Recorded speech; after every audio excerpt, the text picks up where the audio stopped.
जय गुरुदेव। स्वामी जी ने सुनाई कहानी।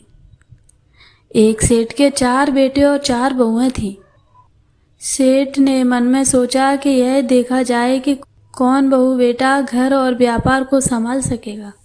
एक दिन उसने अपने 4 बहू बेटों को बुलाया और कहा कि मैं तीर्थ यात्रा पर जा रहा हूँ। तुम चारों को मैं गेहूं के 5-5 दाने दे रहा हूँ। इसको संभाल कर रखना।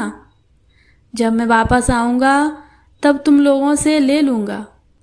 यह कहकर सेठ ने 5-5 दाने 4 बहुओं के हाथों में रख दिया और तीर्थ करने चला गया। 1-2 दिन तो बहुओं ने गेहूं को संभाला।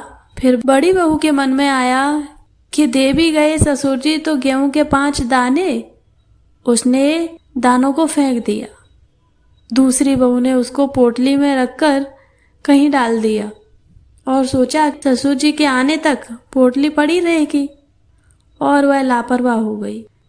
तीसरी बहू ने 5 दानों को जतन से रखा और रोज उनको गिन लेती थी। चौथी बहू समझदार थी।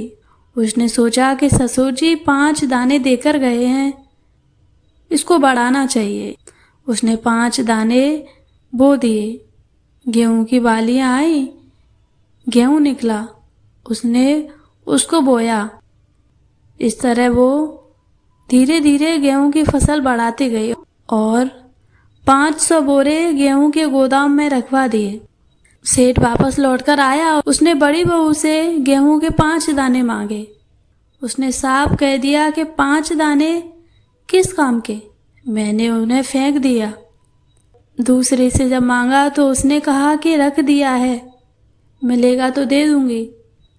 तीसरी से मांगा, वो गई और 5 दाने लाकर दिया और कहा कि मैंने इसको बड़े जतन से रखा था और रोज इसको गिनती रहती थी। फिर सेठ ने चौथी बहू को बुलाया, उससे दाने मांगे तो बहू बोली कि चलिए पिताजी, गोदाम देख लीजिए, 5 दाने के 500 बोरे गेहूं रखे हैं। सेठ खुश हो गया और उसने अपनी सारी जिम्मेदारी अपने छोटे बहू बेटा को सौंप दी। ठीक यही हालत हमारी है। सबको स्वामी जी महाराज बराबर नामदान देते हैं और कहते हैं कि इसे संभाल कर रखो, यानी रोज याद करते रहो। लेकिन कोई इधर से लेकर गया, उधर फेंक दिया और दुनिया के रगड़े झगड़े में फंस गया। उसने उसकी कदर नहीं की। कोई लेकर जाता है तो कभी याद करता है, कभी नहीं करता। कोई लेकर जाता है तो सोचता है कि चलो कुछ नहीं तो कम से कम रोज नाम का सुमिरन करते हैं, और कोई नाम की कमाई में लग जाता है और आध्यात्मिक दौलत को प्राप्त करता है। जब गुरु महाराज से वह अपनी कमाई बताता है तो गुरु महाराज को बहुत खुशी होती है। स्वामी जी महाराज कहा करते थे कि तुम आकर ऐसे ही खड़े हो जाते हो और दुनिया का रोना रोते रहते हो। मैं कहता हूँ कि भजन करो, नाम की कमाई करो, तो मुझे प्रसन्नता होगी। जय गुरुदेव।